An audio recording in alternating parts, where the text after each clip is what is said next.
Hello viewers, আসসালামু আলাইকুম। আজ চলে আসলাম ঘোরার উদ্দেশ্যে নবীগঞ্জ।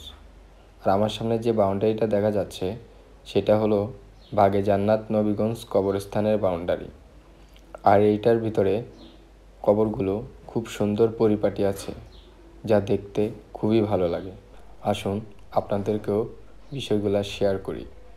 কবরস্থানটা খুব সুন্দর, খুব পরিপাটি আর খুব ভালো লাগার একটা জায়গা। জানি না কার কেমন লাগে, তবে আমার থেকে ভীষণ ভালো লাগে। কারণ আমার ব্যস্ত শহরের সকল কোলাহল ছেড়ে এরকম নিরিবিলি পরিবেশে একটু হাঁটাচলা করতে সত্যি অনেক ভালো লাগে। আর আমাদের সর্বশেষ ঠিকানাই তো এইটা, তাই না?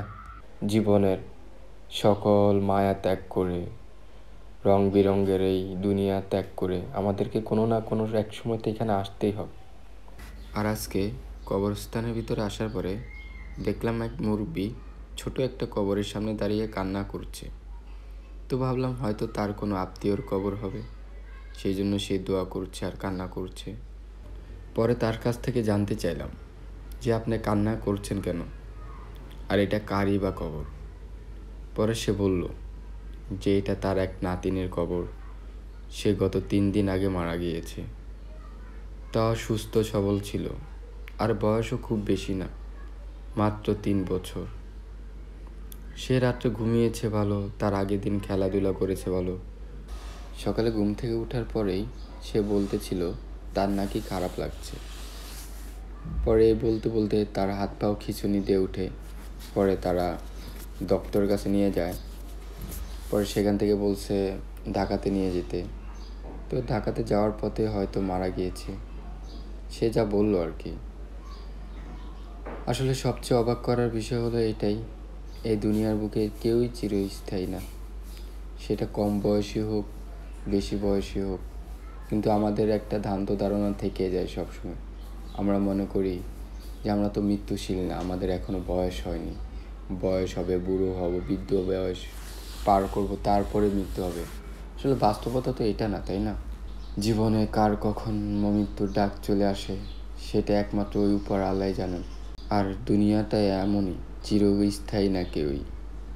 এই দুনিয়ার মায়া ত্যাগ করে কেউই যেতে চায় না, কিন্তু বাস্তবতা তো হলো এটাই, একসময় না একসময় আমাদেরকে যেতেই হবে। ইনশাল্লাহ নামাজ পড়া শুধু তার জন্য দোয়া করবেন, আল্লাহ যেন তার জান্নাতবাসী করে। সে নিষ্পাপ ছিল।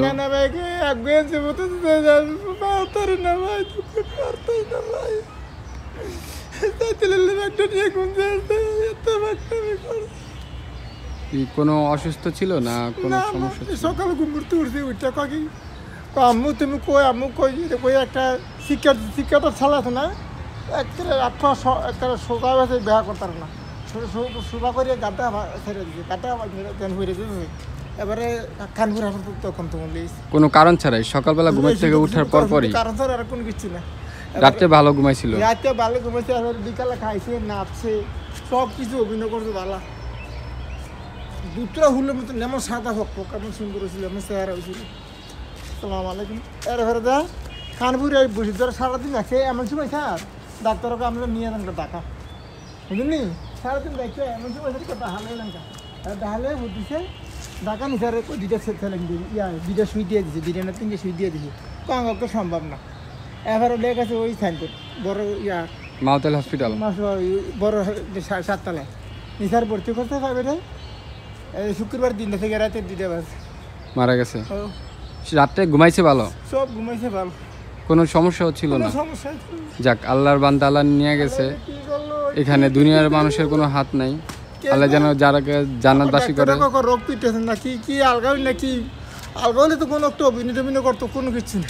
আসলে এইটা বড় কথা না, সবচেয়ে বড় বিষয় হলো আল্লাহর বান্দা আল্লাহ কার কখন কোন জায়গায় হায়াত মত রাখছে এটা একমাত্র উপর আল্লাহ জানে। এখানে আমাদের কোনো হাত নাই, আল্লাহ যেন তাকে জান্নাতবাসী করে। ইনশাল্লাহ কান্নাকাটি করেন না, আল্লাহর কাছে তার জন্য দোয়া চেন, কান্নাকাটি করেন না। যেহেতু নাতি ছিল, কি মেয়ের করে নাতি? 3টে ছেলে, একটা মেয়ের করে নাতিন। ও আচ্ছা আচ্ছা, মেয়েটারে বিয়ে দিয়েছি স্যার, না লাগে না মেয়েটা কেমন দেখার মতো নালা দিয়েছে মেয়েটা আমার। একের দুটো গুলোর মতো সে নিষ্পাপ ছিল, অবশ্যই সে জান্নাতবাসী হবে ইনশাআল্লাহ। মেয়েটা কালা, ছেলে হয়েছে কালা, একটা ছেলে হয়েছে কালা, নাতিনটা বড়টা একটু সামলাইছে। এই বন্ধু হয়েছিল দেখার মতন ভাই, দুঃখটা আর তোর ভাই। থাক, কান্নাকাটি করেন না, তার জন্য দোয়া করেন। আল্লাহ যেন তাকে জান্নাত, আল্লাহ যেন তাকে জান্নাতবাসী করে। এটাই আমাদের শেষ ঠিকানা, যেটা কিনা সবচেয়ে সুন্দর হওয়া দরকার। দুনিয়ার বুকে সব কিছুই থাকে না, দুনিয়ার বুকে থাকবে শুধু এই কবরস্থানে। আল্লাহ যেন সবাইকে জান্নাতবাসী করেন। আমিন, আমিন, আমিন। নানা ভাই তুমি আইও, তোমার দেখুন ভাই।